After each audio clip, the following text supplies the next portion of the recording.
శ్రీమాత్రే నమః. మనం ఈరోజు ఒక ముఖ్యమైన విషయం గురించి మాట్లాడబోతున్నాము. అది ఏంటి అంటే చాలామందికి ఉండే సందేహమే కాదు, దీనివల్ల చాలామంది అంటే లక్షల రూపాయలు కూడా పోగొట్టుకున్న వాళ్ళు కూడా ఉన్నారు. అయితే అలా పోగొట్టుకొని ఇది అబద్ధము అని చెప్పేవాళ్ళు, దీనివల్ల ఎంతో నాశనం అయిపోతామని చెప్పేవాళ్ళు ఉన్నారు. అసలు ఈ విషయం గురించి మనం ముఖ్యంగా చెప్పబోతున్నాం. అది ఏంటి అంటే జాతకాలు, జ్యోతిష్యము అనేది నిజమా అబద్ధమా? అసలు దీన్ని ముందు మీరు పరిశీలిస్తే అసలు జాతకం అనేది ఏంటండి, ఎక్కడి నుంచి వచ్చింది అంటే ఎక్కడో అంతరిక్షంలో ఉండే గ్రహాలు వాటి యొక్క స్థితిగతులు మనపైన ప్రభావం చూపించడం ఏంటి అని మీరు అనుకున్నారంటే, దీన్ని కొంతమంది పెద్దవాళ్ళుగా చెప్పేవాళ్ళు కూడా ఖగోళ శాస్త్రం అది, దానికి మనిషి జీవితానికి సంబంధం లేదని కొట్టిపడేసే వాళ్ళు ఉన్నారు. అయితే జ్యోతిష శాస్త్రం అనేటువంటిది 3 రకాలుగా ఉంటుంది. అది ఖగోళ శాస్త్రంగా కూడా ఉంటుంది. అయితే మానవ జీవన విధానంలోకి కూడా ఆ యొక్క జాతక శాస్త్రం అనేది, జ్యోతిష శాస్త్రం అనేది ప్రభావం చూపుతుంది. అయితే ఇది దీని మీద మాత్రమే కాదు. ఖగోళ శాస్త్రం అనేది మనం చూస్తే దేన్ని నిర్ధారిస్తుంది అంటే మన యొక్క ప్రపంచంలో అంటే సృష్టిలో జరిగేటువంటి మార్పులు వీటన్నిటిని కూడా నిర్ధారిస్తుంది. ఈ గ్రహణాలు ఇవన్నీ కూడా ఆయా ఖగోళ శాస్త్రాన్ని బట్టి నిర్ధారింపబడతాయి. అయితే వీటిల్లో మానవ జీవితానికి కూడా ప్రభావితం చూపుతుందా లేదా అని ప్రశ్నిస్తే 100కి 100% ఖచ్చితంగా అవి ప్రభావం చూపిస్తాయి. ఇది ఎలా చూపిస్తుంది అంటే, దీంట్లో మనం ఇందాక చెప్పా కదా 3 రకాలైనటువంటి ఉన్నాయని. వీటిలో మనం కేవలం ఈ సమయంలో ఈ వీడియోలో మనం మానవ జీవితానికి ఈ జాతకానికి ఉన్న సంబంధం గురించి మాత్రమే మాట్లాడుతున్నాం. ఇక్కడ మిగిలిన 2 అమ్మవారి అనుగ్రహంతో తర్వాత చెప్పుకునే ప్రయత్నం చేద్దాము. అయితే ఇక్కడ మనం చూసుకున్నట్లయితే మనిషికి సామాన్యంగా ఇప్పుడు మనం ఎవరైనా సరే పుట్టినప్పుడు వేసేటువంటి లగ్న కుండలి అనేది ఏదైతే ఉంటుందో అది మన జాతకంలో ఖచ్చితంగా 90% మన జీవితం పైన ప్రభావం చూపిస్తుంది. అంటే అది నిజంగా దాంట్లో 90% మన జీవితం అనేది తెలుస్తుంది. తర్వాత ఇక నాడీ జోష్యం అంటాం చూసారా, అది ఖచ్చితంగా అది కూడా 90% వరకు మన జీవితం తెలుస్తుంది. ఇక తర్వాతకు వెళ్తే హస్త సాముద్రికం అంటాం. మీరు గమనిస్తే హస్త సాముద్రికం 70% మాత్రమే తెలుస్తుంది. ఇక ముఖ సాముద్రికం ఇది ఇవన్నీ కూడా కేవలం ముఖ సాముద్రికం కానీ లేకపోతే మన యొక్క వేలి ముద్రతో తీస్తారు చూస్తారా, ఇవన్నీ కూడా వీలైనంత వరకు చాలా తక్కువగానే తెలుస్తాయి. అయితే ఈ వేలి ముద్రలతో కూడా మళ్ళీ నాడీ జోష్యం అని తీస్తారు, ఇది కూడా ఖచ్చితంగానే వస్తుంది. వీటన్నిటిలో కూడా గొప్పది ఏది అని చెప్పాలి అంటే మన జన్మ నక్షత్రంతో అంటే మన జన్మ తిథి వాటితో కలిపినటువంటి ఈ యొక్క లగ్న కుండలు ఏదైతే ఉందో అది మాత్రం 100కు 100% అంటే 90% ఖచ్చితంగా వస్తుంది అని మనకి శాస్త్ర ప్రమాణాల్లో కూడా ఉంది. మన యొక్క నిజ జీవితంలో కూడా జరుగుతుంది. అయితే ఇది ఎలా అని మనం కనుక ప్రశ్నిస్తున్నట్లయితే అసలు ఈ జాతకం అనేది ఎక్కడి నుంచి వచ్చింది? మనిషి పూర్వజన్మలో అనుభవించే కర్మ ఫలితాలే ఈ జన్మలో అనుభవిస్తాడు కదా, అంటే పూర్వజన్మలో చేసిన కర్మ ఫలితాలు ఈ జన్మలో అనుభవిస్తాడు కదా. అలాంటప్పుడు ఈ జన్మలో మనం చేసిన కర్మ ఫలితాలు ఏవైతే ఉంటాయో అవి వచ్చే జన్మలో అనుభవిస్తాము.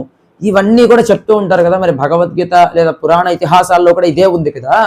అయినప్పుడు మరి జాతకాలు, జ్యోతిష్యాలు మీ జీవితాన్ని నిర్ధారించడం ఏంటి అనే ప్రశ్న వస్తుంది చాలామందికి. ఇది మనం గమనించాలి. అది పరమేశ్వరుడు అనేవాడు మనం పూర్వ జన్మలో చేసినటువంటి కర్మ ఫలితాలు మనకి ఈ జన్మలో మనం తెలుసుకోవడానికి ఇచ్చినటువంటి అవకాశమే ఈ జాతకం, లగ్న చక్రం అనమాట.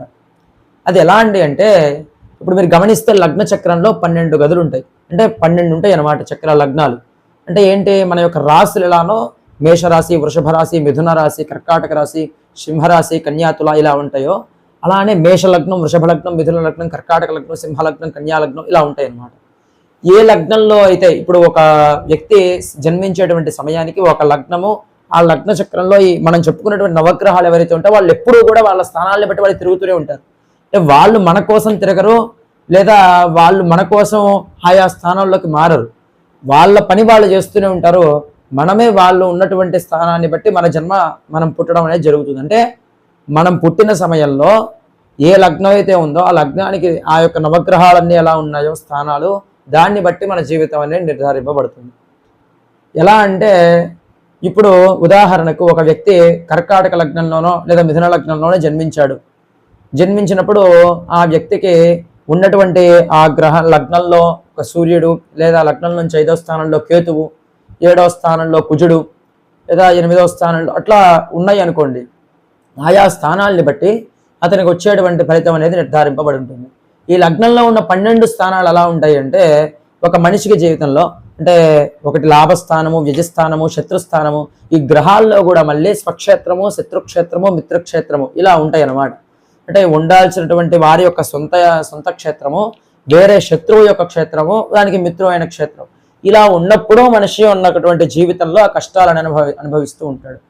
అంటే ఇప్పుడు ఒక వ్యక్తికి జాతకంలో సప్తమ స్థానం కళత్ర స్థానం అయినప్పుడు ఆ కళత్ర స్థానానికి సంబంధించినటువంటిది ఏదో దోషం ఉందనుకోండి, అంటే వివాహపరంగా దోషం ఉందనుకోండి, దాని అర్థం ఏంటి అంటే మనం పూర్వజన్మలో ఏదో ఎవరో ఒక జంటకి అన్యాయం చేశాం, లేదా వివాహం విషయంలో తప్పు చేశాం, లేదా పూర్వజన్మలో భార్యగా కానీ భర్తగా కానీ మనం తప్పును ఆచరించి ద్రోహం చేసాం. ఆ పాపకర్మ ఫలితమే ఈ జన్మలో మనకి వివాహానికి దెబ్బతీస్తుంది. ఇలా ప్రతిదానికి కూడా వ్యాపారం నష్టం వస్తుందండి, మీకు వ్యాపారం కలిసి రాదండి అంటే దాని అర్థం ఏంటి? పూర్వజన్మలో ఎవరో వ్యాపారానికి మనం ఇబ్బంది పెట్టాం, ఆ కర్మ ఫలితాన్ని జన్మలో మనం అనుభవిస్తున్నాం. ఆ అనుభవిస్తున్నామని అనుభవిస్తాము లేదా అనుభవిస్తున్నాము అని తెలిపేదే ఈ జాతక చక్రం అన్నమాట. కాబట్టి మనకి ఇలా తెలిసేటువంటి అవకాశం ఉంది కదా, మరి తెలుసుకొని ఏం చేస్తామండి అంటే కర్మలను ఎవ్వరూ మార్చలేరయ్యా అని చెప్తారు కదా. వాస్తవానికి మనల్ని కర్మల్ని చేయటం ఎందే మనకు అధికారం ఉంది, కానీ కర్మల యొక్క ఫలితం పైన లేదు. అది మనకి భగవంతుడు కూడా శ్రీకృష్ణ పరమాత్మ మనకి భగవద్గీతలో చెప్పినటువంటి ఉపదేశమే. మనం కర్మలను ఆచరించాలి అంటే ఏ కర్మలను ఆచరించాలి? సత్కర్మలను ఆచరించాలి. ఇప్పుడు మీ జాతకంలో ఉన్నటువంటి వివాహ స్థానంలో ఉదాహరణ చెప్తున్నాను. ఒక వ్యక్తికి తన జీవితంలో వివాహం విషయంలో ఇబ్బంది ఉంది అన్న విషయం తెలిసింది. తెలిసాక అతను ఏం చేస్తాడు? ప్రతినిత్యం కూడా భగవంతుణ్ణి పూజిస్తాడు. అంటే ఆ దోష నివారణ అవ్వడం కోసం ఆ గ్రహంతో పాటు ఆ గ్రహ అధిష్టాన దేవత, ఎవరో జ్యోతిష్యులు చెప్పిన వ్యక్తినో జ్యోతిష్యులు చెప్పిన దేవీ దేవతల్ని గ్రహాలని తన ఆరాధన చేయడం ప్రారంభం చేస్తాడు. అలా ఎప్పుడూ ప్రతినిత్యం ఆరాధిస్తూ ఉన్నప్పుడు కొంతకాలానికి ఆ సమస్య కలుగుతుంది. అంటే ఏంటంటే అక్కడున్న గ్రహం వెళ్ళి వేరే చోట పడుతుందా, అంటే అక్కడున్న గ్రహస్థితి మారిపోతుందా అని అడిగారు అనుకోండి, అప్పుడు ఏమవుతుంది అంటే అతని జాతకంలో అతనికి ఉండేటువంటి కొన్ని రకాలైనటువంటి సమస్యలన్నిటి నుంచి విముక్తులు అవుతాడు అనమాట. అంటే వివాహంలో భార్యాభర్తల మధ్యలో ఇద్దరు ఒకరి మాత్రమే జీవించాలని ఉందనుకోండి, భగవంతుడు అక్కడ దాకా తీసుకెళ్లకుండా ఇతను చేసుకున్నటువంటి పూజా ఫలితాలకు తగ్గట్లుగా కొద్దిగా దోషంతో మాత్రమే ఆ దోషాన్ని శమింపజేస్తాడు. అలా ఆయా గ్రహాల యొక్క అనుకూలత మనకి సిద్ధిస్తుంది. అందుకే ఏమంటామంటే సంకల్పం చెప్పేటప్పుడు కూడా ఏ గ్రహాః అరిష్ట స్థానేషు స్థితాః తైతైః క్రియమాణ కరిష్యమాణ వర్తమాన వర్తిష్యమాన సూచిత భావిత ఆగామి ఇష్టారిష్ట పరిహార ద్వారా సుచితం శుభ ఏకాదశ స్థాన ఫలావాప్త్యర్థం గ్రహ అనుకూలత సిద్ధ్యర్థం అని చెప్తాం. అంటే ఏ గ్రహాలు ఎక్కడైతే ఉండాలో ఆ స్థానాల్లో ఉండకుండా మాకు చెడు జరిపించేవి కానీ ఎవరి చేతనైనా కానీ వాటి ద్వారానే కానీ శత్రుక్షేత్రంలో ఉండి కానీ మిత్రుక్షేత్రంలో ఉండి కానీ స్వక్షేత్రంలో ఉండి కానీ మాకు అనుకూలింపనటువంటివన్నీ కూడా ఏకాదశ స్థాన ఫలావాప్త్యర్థ ఏకాదశ స్థానంలో ఉన్నటువంటి గ్రహం ఎంత ఫలితాన్ని ఇస్తుందంత ఇవ్వాలంటే ఏంటి? ఏకాదశ స్థానం లాభస్థానం, అక్కడ ఉన్నటువంటి గ్రహం మనకి ఎంత ఫలితం ఇస్తుందో అంత ఫలితం మనకి ఇవ్వాలి అని మనకి ఇక్కడ సంకల్పంలో కూడా చెప్పి పూజ చేస్తాం. ఏంటి ఇక్కడ? ఇహ జన్మని జన్మాంతరేషుచ, ఈ జన్మలో లేదా పోయిన జన్మలో మనం చేసిన పాపకర్మ ఫలితాలన్నీ కూడా నాశనమయ్యి మనకి పుణ్యఫలాలు రావాలి అని మనం ఇక్కడ ఈ పూజ అనేది ఆచరిస్తాం అనమాట. ఇది ఎలాంటిది అంటే మీరు చేసేటువంటి ఒక ప్రాయశ్చిత్తం లాంటిది, అంటే పశ్చాత్తాపం లాంటిది అని చెప్పాలి. అంటే ఏంటండి, పశ్చాత్తాపానికి మించిన ప్రాయశ్చిత్తం లేదు అని మనం ఎప్పుడూ వింటూ ఉంటాం. అలాంటిదే ఇది కూడా అనమాట. ఇప్పుడు పశ్చాత్తాపము అనేటువంటిది అంటే స్వామి మీరు ఒక గ్రహానికి పూజ చేస్తున్నారు, ఏం నమస్కారం చేసి చేయాలి అంటే నేను పూర్వజన్మలో తెలుసో తెలియకో ఏవో ఒక వ్యక్తికి అపరాధం చేశాను, లేదా ఏదో ఒక విషయంలో తప్పు చేశాను, ఆ చేసిన తప్పు వల్ల ఈ జన్మలో ఈ కష్టం అనుభవిస్తున్నాను, నేను పోయిన జన్మలో తెలియక చేసినటువంటి తప్పు కాబట్టి నేను చేసేటువంటి ఈ పూజనే నా పశ్చాత్తాపంగా భావించి నన్ను క్షమించి నాకు ప్రాయశ్చిత్తాన్ని కలిగించి నన్ను ఆ కష్టం నుంచి విముక్తిని చేయండి అని మీరు భగవంతుణ్ణి చేసేటువంటి ఆ యొక్క పూజ ఆ పశ్చాత్తాపానికి నిదర్శనం అనమాట. కాబట్టి ప్రతినిత్యం ప్రతి వ్యక్తి కూడా ఇలా దేవతారాధన గ్రహారాధన చేయడం వల్ల ఏమవుతుంది, మీ పశ్చాత్తాపంగా మారి అనుభవించాల్సిన కర్మ ఎక్కడికి పోదు.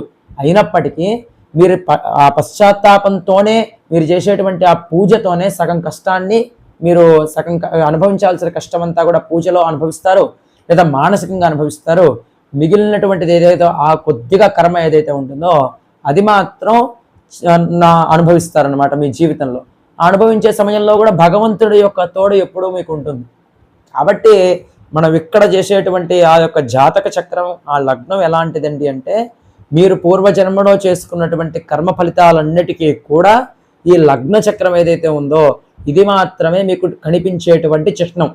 అంటే పరమేశ్వరుడు మనకిచ్చినటువంటి ఒక గొప్ప వరం ఇది. వాస్తవానికి చెప్పాలంటే పూర్వజన్మలో మనం ఏ కర్మలు చేసామో మనకు తెలియదండి, కానీ జాతకంలో చూస్తే మనం ఎలాంటి కర్మలు ఆచరించి ఉంటామో అనేది మనకి కాస్తన్న అవగాహన వస్తుంది. అవన్నీ పోవడానికి మనం ప్రతినిత్యం చేసేటువంటి జపానుష్ఠానాలు వీలైనంత వరకు సరిపోతాయి. అయితే ఎంత గొప్ప వ్యక్తి అయినా సరే కరిగించలేని కొన్ని కర్మలు ఉంటాయి.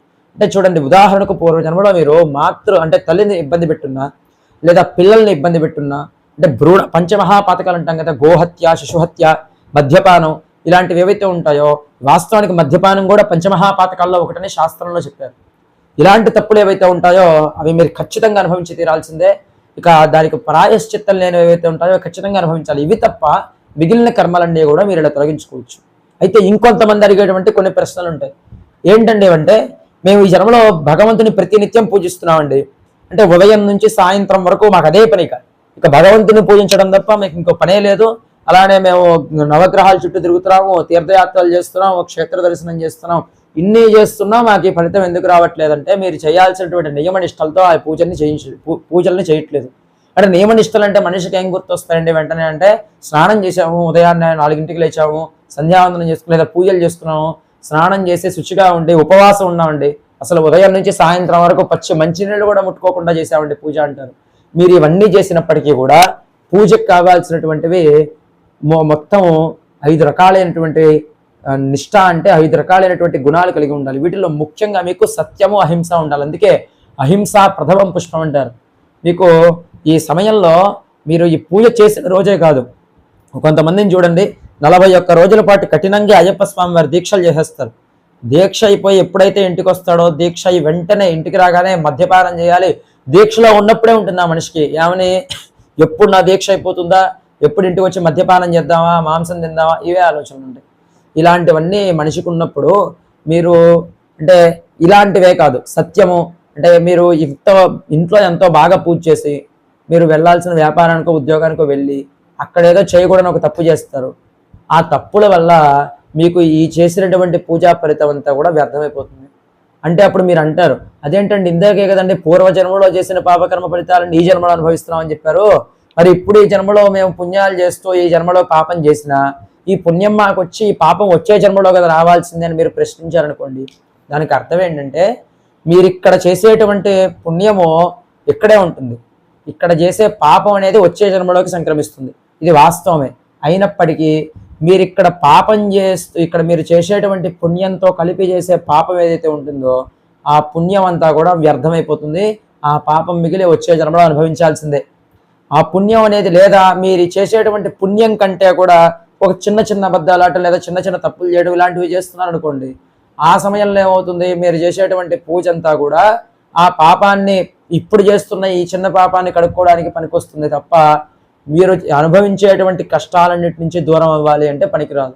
అలా మేము ఈ ప్రాయశ్చిత్తాలు చేస్తూ మాకు ఈ కోరికలు తీరి ఈ కష్టాల నుంచి విముక్తులం అవ్వాలి, భగవంతుడి అనుగ్రహాన్ని పొందాలి, ఆనందంగా మనశ్శాంతిగా జీవించాలి అంటే మీరు చేయాల్సింది ఈ చెప్పినటువంటి పూజలను, అంటే మీకు ఇవి జాతకరీత్యా ఉండేటువంటి పూజలు లేదా మీ ఇష్టదేవత ఆరాధన ఇవి ఆచరిస్తూ ధర్మంగా ఉంటూ సత్యము, అహింస మొదలైనవి పాటిస్తూ శౌచాన్ని పాటిస్తూ మీరు ఎప్పుడైతే మీ జీవితంలో ఉంటారో అప్పుడు మీరు చేసేటువంటి ప్రతి పని కూడా ఫలిస్తుంది.